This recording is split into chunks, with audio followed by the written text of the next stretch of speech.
Courtney, I want to talk to you. We heard from Jake Sullivan on Meet the Press that a Russian invasion of Ukraine could happen at any time. And I know you've been working your sources throughout the weekend. You've done a lot of reporting on this. So what is the latest U.S. assessment of the Russian military activity around Ukraine right now?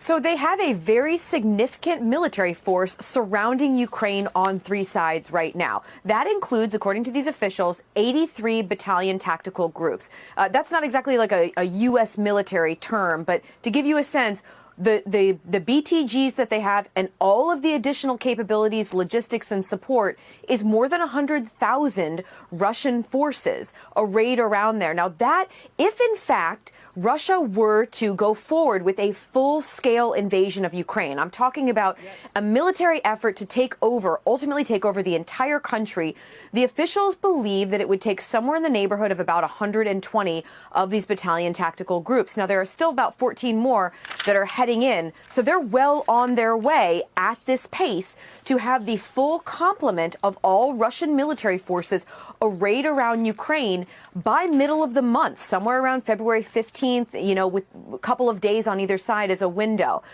Beyond that, though, we did hear from these officials about the U.S. military and intelligence assessment for what it could look like if Ukraine were to go forward with this full-scale invasion as far as casualties, and some very grim numbers, Kristen, including the idea that among Ukrainian civilians, civilian casualties could be in the neighborhood of 25 to 50,000 killed and wounded over the course of a full-scale invasion if they go forward with that. Again, it's important to point out that at this point, the officials do not believe that Vladimir Putin has made the final decision to move forward with a full-scale invasion. But with everything that they have arrayed around the borders right now, the officials who I'm speaking with are confident that there is some sort of military action that is coming. Again, they are looking towards a little bit past the middle of the month, this month, for some sort of action to start, Kristen.